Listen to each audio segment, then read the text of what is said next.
বিসমিল্লাহির রহমানির রহিম। আজকে তেজগাঁ থানায় গেছিলাম, আমাদেরকে বইলে আসছি যে জীবনে যদি কখনো আরেকবার সুযোগ আল্লাহ দেয় তাইলে আমিও আর বাদ যাইতাম না, সবার সাথে আমিও একবার ট্রাই করে দেখব কেমন লাগে। তো উনি এটা বলতে ওনারা বুঝতে পারছে কি আবার ফিরাইবেন নাকি আমাদের। তো এটা ওনাদেরকে বইলা দিছি, আর এটা বলার সাহস হইতো না, সিচুয়েশনে হয়তো সাহস তৈরি হয়েছে এখন যে পরিস্থিতি। পুলিশ বাদীর উদ্দেশ্যে একটা কথাই বলবো, শুনেন। এই আওয়ামী লীগ সরকারে আপনারাই নষ্ট শেষ করছে, যা ঘটছে আওয়ামী লীগের কপালে, এর জন্য 60% দায় আপনারাই। তো এখন যারা আছে এদেরকে আপনারাই শেষ করবেন। এই যে থানায় বৈশা বৈশা থামসা শুরু করছেন, মানে টাকা খাওয়া বন্ধ, সেবা দেওয়া বন্ধ, কাজ দেওয়া বন্ধ, শুধু খালি এস স্যার আর নো স্যার বললে এখন মিডিয়া কথা, আগে মানে মিডিয়া কথা বলতেন না, এখন মিডিয়া কথা বলেন, কাজের বেলায় কিচ্ছু না। তো পাবলিক একবার যেহেতু ফিটানি শুরু করছে, মনে হয় আরেকবার যদি ধরে তাহলে আর মনে হয় যে আপনারা যা থাকবেন এই বাহিনী, আমার কাছে মনে হয় না যে আরেকবার এই বাহিনী রাখবো। বাহিনী রাখতো না, বাহিনী থাকতো না, মানে আপনাদেরকে এই বাহিনীতে কেউ চাকরির নাম শুনলেই কেউ বোঝে আর জীবন এই বাহিনী, আপনাদের সন্তানরা রাজি হতো না এই বাহিনী চাকরি করে, আপনারা করবেন তো দূরের কথা। মানে এরকম যদি আরেকবার আসে, আওয়ামী লীগকেও বলছিলাম, শুনে না এই কথা, পরিণতি কি হয়েছে দেখছেন। 5 তারিখের আগে সাবেক প্রধানমন্ত্রীরা বলছিলাম,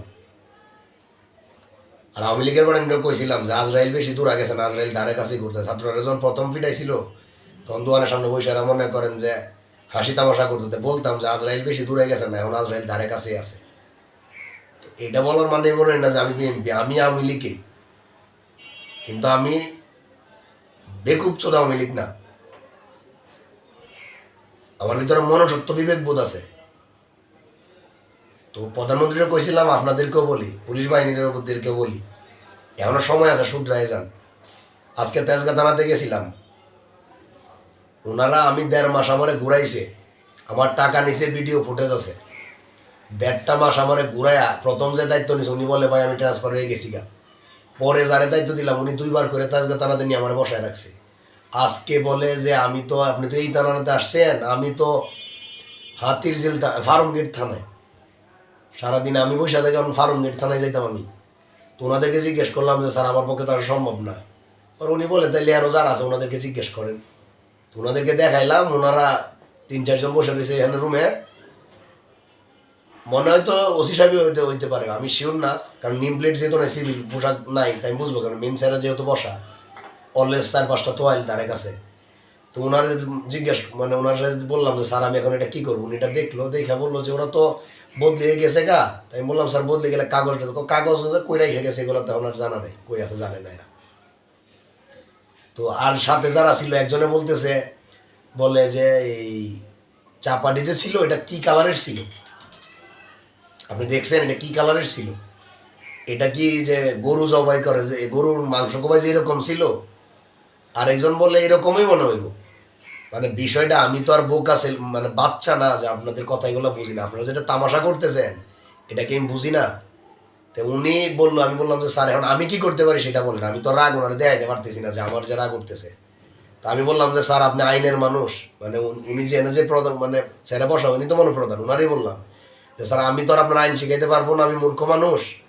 তো উনি আমার বলে না মূর্খ আমরা সবাই, মিটে মিটে খেজুর আলাপ করে বলতেছে মূর্খ আমরা সবাই। পরে আমি বললাম তাইলে এখন কি করতে পারি। তো উনি বললে যে আল্লাহ তো সব দেখতেছে, আল্লাহর কাছে বললেন, মানে আমি আল্লাহর কাছে বলতাম আল্লাহ সব দেখতেছে। আল্লাহ যদি সব দেহে তাহলে উনার এনে বসায় রেখে লাভ কি, উনার এনে কাম উনারা বসায় রাখলে আমার তো মনে হয় যে বাহিনী পুরোটা চেঞ্জ করে ফেলানো দরকার, এগুলো সবগুলোর বাতিল করে দেওয়া দরকার, যে বাহিনী আর দরকার নেই, চলুক না পুলিশ সারা দেশ, জামালতা হয়ে যেতাম। মানুষ আস্থা লয়ে যাইব কেমনে, আমি টাকা পাইতাম না বা টাকার জন্য এনে যাই নাই, আমি শুধু বারবার একটা কথাই, আমি কখনোই, আমি সবসময় চেষ্টা করি দেখতে গতি কি। আমি আইনের প্রতি শ্রদ্ধাশীল বিদায় মোবাইল চোরে নিচে ঘর থেকে থানায় যায় জিডি করে আসছি। ওই ভদ্রলোকটা 5-7 বার ফোন দিয়েছে, এটার কোনো রেজাল্টই পাইলাম না, একটা সময় হাল ছাড়ছি। এখন এটার ব্যাপারে 3 দিন গেলাম, টাকার চেয়ে বেশি ক্ষতি হয়ে যেতেছে আমার যাওয়া আসায়। তো আজকে সর্বশেষ মানে দেখতাম, বললাম যে রেজাল্টটা কি। তো রেজাল্ট যাই না আসলাম, উনি বললো যে আল্লাহর কাছে বলার জন্য। তো পরে যে জায়গায় ঘটনা ঘটছে ওই জায়গায় গেলাম, সিসিটিভি ফুটেজের জন্য ওই ভদ্রলোক খুব আন্তরিক, ওরা কোম্পানির ভিতরে নিয়ে গেছে, নিয়ে বললো যে তারিখটা বলেন, আমরা চেষ্টা করে দেখতেছি। ওই তারিখে যায় দেয় যে ওনাদের এভিডেন্স নাকি 15 দিন পর্যন্ত থাকে, পরে আর থাকে না। বলতেছে যে সরি স্যার, আপনি যদি ঘটনাটা ঘটা 2, 4, 5, 10 দিনের মধ্যে আসতেন তাইলে হয়তো ফুটেজটা আমরা দিতে পারতাম। এখন আপনি দেখেন এখানে ফুটেজটা তো নাই। তো উনি অনেক দুঃখ প্রকাশ করছে যে আমি দিতে পারলাম না আপনার, এই জন্য আমি অনেক আন্তরিকভাবে দুঃখিত। নতুন যে আইজি সাহেব আসছেন, আপনি তো অনেক নীতি কথা ওদিন বললেন যে সাথে সাথে অ্যাকশন নেবেন। আমি আপনার প্রতি অনুরোধ রাখবো, আমি যা বলছি তার চেয়ে আরও এরা বেশি জঘন্য করছে, কিন্তু আমি সবগুলা বলতে পারি না। আপনি ওদের সামনাসামনি করেন, আমার দেখেন, আমি মিথ্যে বলছি না, সত্য বলছি।